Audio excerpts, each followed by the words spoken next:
महर्षि वशिष्ठ के उपदेश से राजा कीर्तिमान का अपने राज्य में वैशाख मास के धर्म का पालन कराना और यमराज का ब्रह्मा जी के से राजा के लिए शिकायत करना, ये अध्याय 4 में आज मैं सुनाऊंगी आप सभी को।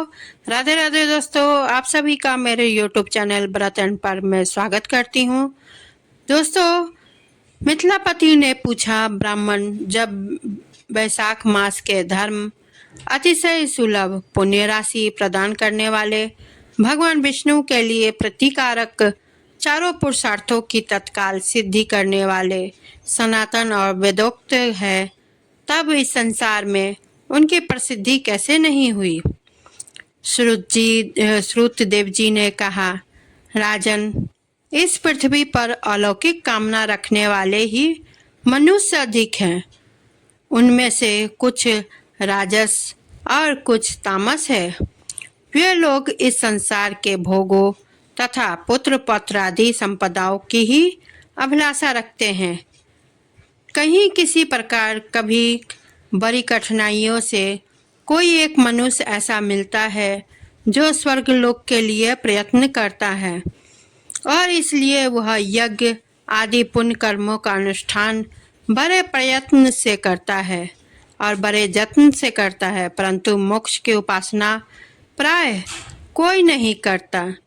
तुच्छ आशाएं लेकर बहुत से कर्मों का आयोजन करने वाले लोग प्राय काम्य कर्मों के ही उपासक हैं।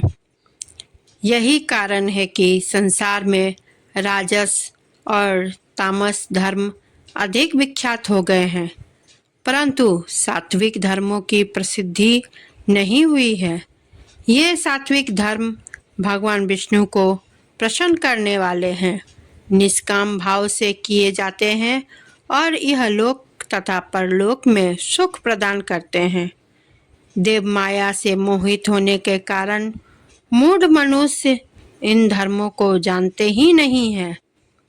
पूर्व काल की बात है, काशीपुरी में कीर्तिमान नाम से विख्यात एक चक्रवर्ती राजा थे।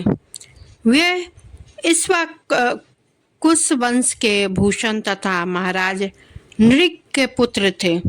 संसार में उनका बड़ा यश था। वे अपनी इंद्रियों पर और क्रोध पर विजय पा चुके थे। ब्राह्मणों के प्रति उनके मन में बड़ी भक्ति थी। राजाओं में उनका स्थान बहुत ऊंचा था। एक दिन वे मृग्या में आसक्त होकर महर्षि वशिष्ठ के आश्रम पर आए। बैसाख की चिलचिलाती हुई धूप में यात्रा करते हुए राजा ने मार्ग में देखा, महात्मा वशिष्ठ के शिष्य जगह जगह अनेक प्रकार के कार्यों में विशेष तत्परता के साथ संलग्न थे। वे कहीं पौशाला बनाते थे और कहीं छाया मंडप, किनारे पर झरनों के जल को रोककर स्वच्छ बावली बनाते थे। कहीं वृक्षों के नीचे बैठे हुए लोगों को वे पंखा डुलाकर हवा करते थे, कहीं ऊख देते हैं, कहीं सुगंधित पदार्थ भेंट करते हैं और कहीं फल देते थे। दोपहरी में लोगों को छाता देते और संध्या के समय शरबत। कोई शिष्य घनी छाया वाले वन में झाड़ बुहार कर साफ किए हुए आश्रम के प्रांगणों में हितकारक बालू का बिछाते थे और कुछ लोग वृक्षों की शाखा में झूला लटकाते थे। उन्हें देखकर राजा ने पूछा, आप लोग कौन हैं? उन्होंने उत्तर दिया, हम लोग महर्षि वशिष्ठ जी के शिष्य हैं। राजा ने पूछा, यह सब क्या हो रहा है? वे बोले, ये वैशाख मास में कर्तव्य रूप से बताए गए धर्म है, जो धर्म अर्थ काम मोक्ष चारों पुरुषार्थों के साधक है। हम लोग गुरुदेव वशिष्ठ की आज्ञा से इन धर्मों का पालन करते हैं। राजा ने पुनः पूछा, इनके अनुष्ठान से मनुष्यों को कौन सा फल मिलता है? किस देवता की प्रसन्नता होती है? उन्होंने उत्तर दिया, हमें इस समय यह बताने के लिए अवकाश नहीं है। आप गुरुजी से ही यथोचित प्रश्न कीजिए।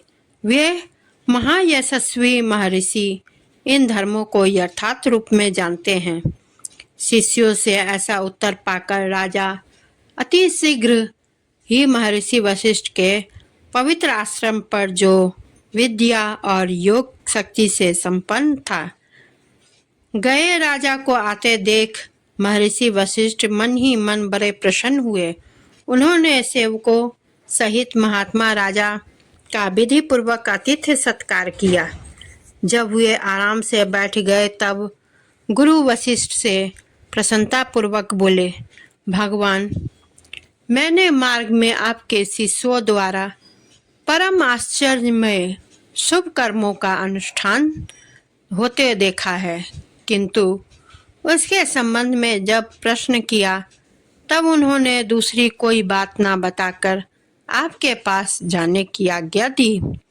उनकी आज्ञा के अनुसार मैं इस समय आपके समीप आया हूँ। मेरे मन में उन धर्मों को सुनने की बड़ी इच्छा है, अतः आप मुझसे इनका वर्णन करें। तब महायशस्वी वशिष्ठ जी ने प्रसन्नता पूर्वक कहा, राजन, तुम्हारी बुद्धि को उत्तम शिक्षा मिली है, अतः उसने यह उत्तम निश्चय किया है, भगवान विष्णु की कथा के श्रवण और भगवत कर्मों के अनुष्ठान में जो तुम्हारी बुद्धि की अत्यधिक प्रवृत्ति हुई है, यह तुम्हारे किसी पुण्य का ही फल है, जिसने वैशाख मास में बताए हुए महाधर्मों के द्वारा भगवान श्री हरि की आराधना की है। उनके उन धर्मों से भगवान बहुत संतुष्ट होते हैं और उसे मनोवांछित वस्तु प्रदान करते हैं। संपूर्ण जगत के स्वामी भगवान लक्ष्मीपति समस्त पाप राशि का विनाश करने वाले हैं। वे सूक्ष्म धर्मों से प्रसन्न होते हैं। केवल परिश्रम और धन से ही नहीं, भगवान विष्णु भक्ति से पूजित होने पर अभीष्ट वस्तु प्रदान करते हैं। इसलिए सदा भगवान विष्णु की भक्ति करनी चाहिए। जगदीश्वर श्री हरि जल से भी पूजा करने पर अशेष क्लेश का नाश करते और शीघ्र प्रसन्न होते हैं। वैशाख मास में बताए हुए ये धर्म थोड़े से परिश्रम द्वारा साध्य होने पर भी भगवान विष्णु के लिए प्रीतिकारक एवं शुभ होने के कारण अधिक व्यय से सिद्ध होने वाले बड़े बड़े यज्ञ आदि कर्मों का भी तिरस्कार करने वाले हैं। अतः भूपाल, तुम भी वैशाख मास में बताए हुए धर्मों का पालन करो और तुम्हारे राज्य में निवास करने वाले अन्य सब लोगों से भी उन कल्याणकारी धर्मों का पालन कराओ। इस प्रकार से वैशाख मास के धर्म के पालन की आवश्यकता को शास्त्रों और युक्तियों से भली भांति सिद्ध करके वशिष्ठ जी ने वैशाख मास के सब धर्मों का राजा के समक्ष वर्णन किया। उन सब धर्मों को सुनकर राजा ने गुरु का भक्ति भाव से पूजन किया और घर आकर वे सब धर्मों का विधि पूर्वक पालन करने लगे। देवादिदेव भगवान विष्णु में भक्ति रखते हुए राजा कीर्तिमान देवेश्वर पद्मनाभ के अतिरिक्त और किसी देवता को नहीं देखते थे। उन्होंने हाथी के पीठ पर नगारा रखकर सिपाहियों से अपने राज्य भर में डंके की चोट पर घोषणा करा दी कि मेरे राज्य में जो 8 वर्ष से अधिक की आयु वाला मनुष्य है, उसकी आयु जब तक 80 वर्ष की ना हो जाए तब तक मेष राशि में सूर्य की स्थिति होने पर यदि वह प्रातः स्नान नहीं करेगा तो मेरे द्वारा दंडनीय वध्य तथा राज से निकाल देने का योग समझा जाएगा। यह मेरा निश्चय आदेश है। पिता पुत्र अथवा सौहृदय जो कोई भी वैशाख धर्म का पालन नहीं करेगा वह चोर की भांति दंड का भी पात्र समझा जाएगा। प्रातःकाल शुभ जल में स्नान करके श्रेष्ठ ब्राह्मणों को दान करना चाहिए। सो तुम सब लोग अपनी शक्ति के अनुसार पौसाल और दान आदि का धर्मों का आचरण करो। राजा कीर्तिमान ने प्रत्येक ग्राम में धर्म का उपदेश करने वाले एक एक ब्राह्मण को बसाया। 5-5 गांव पर एक एक ऐसे अधिकारी की नियुक्ति की जो धर्म का त्याग करने वाले लोगों को दंड दे सके। उस अधिकारी की सेवा में 10-10 घुड़सवार रहते थे। इस प्रकार चक्रवर्ती नरेश के शासन से सर्वत्र और सब देशों में यह धर्म का पौधा प्रारंभ हुआ और आगे चलकर खूब बढ़े एक वृक्ष के रूप में परिणित हो गया।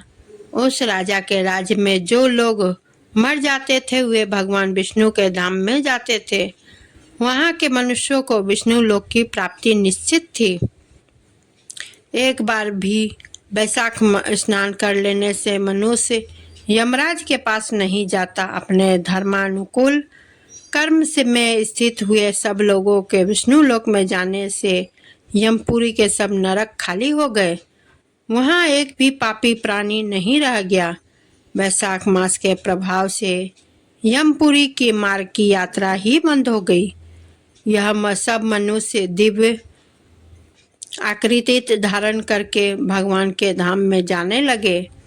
देवताओं के जो लोक है वे सब भी शून्य हो गए। स्वर्ग और नरक दोनों के शून्य हो जाने पर एक दिन नारद जी ने धर्मराज के पास जाकर कहा, धर्मराज, आपके इस नरक में पहले जैसा कोलाहल नहीं सुनाई पड़ता। पहले की भांति पाप कर्मों का लेखा जोखा भी नहीं लिखा जा रहा है। चित्रगुप्त जी तो ऐसे मौन भाव से बैठे हुए हैं जैसे कोई मुनि हो। महाराज, इसका कारण तो बताइए। महात्मा नारद ऐसा कहने पर राजा यम ने कुछ दीनता के स्वर में कहा, नारद जी, इस समय पृथ्वी पर जो यह राजा राज्य करता है वह पुराण पुरुषोत्तम भगवान विष्णु का बड़ा भक्त है। उसके भय से कोई भी मनुष्य कभी वैशाख मास का उल्लंघन नहीं करता। उस पुण्य कर्म से प्रभाव से सभी भगवान विष्णु के धर्म धाम परम धाम में चले जाते हैं। मुनि श्रेष्ठ, उस राज्य के इस समय मेरे लोक का मार्ग लुप्त सा रखा है। स्वर्ग और नरक दोनों को शून्य बना दिया है। अतः ब्रह्मा जी के समीप जाकर यह सब समाचार उनसे निवेदन करके तभी मैं स्वस्थ होऊंगा। ऐसा निश्चय करके यमराज ब्रह्मा जी के लोक में गए और वहां बैठे उन ब्रह्मा जी का दर्शन किया जिनका आश्रय ध्रुव है, जो इस जगत के बीज तथा सब लोगों के पितामह है, और समस्त लोकपाल, दिक्पाल तथा देवता जिनकी उपासना करते हैं। ब्रह्मा जी ने यमराज को देखा और यमराज ब्रह्मा जी के आगे पृथ्वी पर गिर पड़े। फिर यमराज ने कहा, कमलासन काम में लगाया हुआ जो पुरुष स्वामी की आज्ञा का ठीक ठीक पालन नहीं करता और उसका धन लेकर भोगता है, यह वह काठ का कीड़ा होता है। जो बुद्धिमान मनुष्य लोभवश स्वामी के धन का उपभोग करता है वह 300 कल्पों तक त्रियज्ञ योनि रूप में नरक में जाता है। जो कार्य इसमें नियुक्त हुआ पुरुष कार्य करने में समर्थ होकर भी अपने घर में ही बैठा रहता है वह बिलाव होता है। देव, मैं आपकी आज्ञा से धर्म पूर्वक प्रजा का शासन करता आ रहा हूँ। मैं अब तक मुनियों और धर्मशास्त्रों के कथानुसार पुण्य आत्माओं को पुण्य के फल के से और पापात्मा को पाप के फल से संयुक्त किया करता था, परंतु अब आपकी आज्ञा का पालन करने में असमर्थ हो गया हूँ। कीर्तिमान के राज्य में सब लोग वैशाख मास सोक्त पूर्ण कर्मों का अनुष्ठान करके पितरों और पितामहों के साथ वैकुंठ में चले जाते हैं। उनके मरे हुए पितर और मातामह आदि भी विष्णु लोक में चले जाते हैं। इतना ही नहीं, पत्नी के पिता, ससुर आदि के भी मेरे लेख को मिटाकर विष्णु लोक में जाते हैं। देव, बड़े बड़े यज्ञों द्वारा भी मनुष्य वैसा गति नहीं पाता जैसा वैशाख मास में मिल रही है। संपूर्ण तीर्थों से, दान आदि से, तपस्याओं से, व्रतों से अथवा संपूर्ण धर्मों से युक्त मनुष्य की भी उस गति को नहीं पाता जो वैशाख धर्म तत्पर हुए मनुष्य को प्राप्त हो रही है। वैशाख मास में प्रातः काल स्नान करके देव पूजन, मास महात्म्य, कथा का श्रवण तथा भगवान विष्णु को प्रिय लगने वाली तदंत कुल धर्म का पालन करने वाला मनुष्य एकमात्र विष्णु लोक का स्वामी होता है और जगतपति भगवान विष्णु के लोक को ही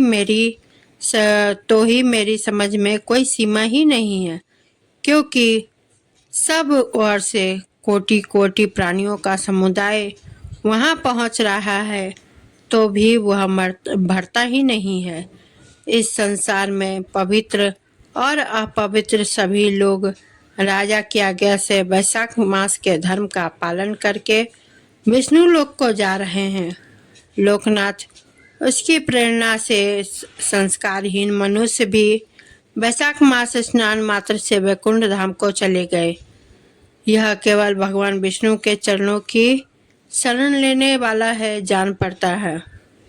वह समस्त संसार को विष्णु लोक में पहुंचा देगा। जो पुत्र धर्म, अर्थ, काम और मोक्ष के प्रतिकूल चलता है वह पृथ्वी पर माता के पेट से पैदा हुआ रोग है। वह अधम पुरुष अपनी माता का घात करने वाला कहा जाता है, किंतु राजा कीर्तिमान की माता और उसकी पत्नी का पुण्य संसार में विख्यात है। उसकी माता एकमात्र वीर जननी है और वह राजा निश्चय ही संसार में बहुत बड़ा वीर है। जिस प्रकार कीर्तिमान मेरे लिपि को मिटाने में उद्धत हुआ है, ऐसा उद्योग पुराणों में और किसी का नहीं सुना गया है। भगवान विष्णु की भक्ति में तत्पर हुए राजा कीर्तिमान के सिवाय दूसरे ऐसे किसी को मैं नहीं जानता जो डंका बजाकर घोषणा करते हुए लोगों को ऐसी प्रेरणा देता हो और मेरे लोक के मार्ग को विलुप्त करने की चेष्टा करता रहा है।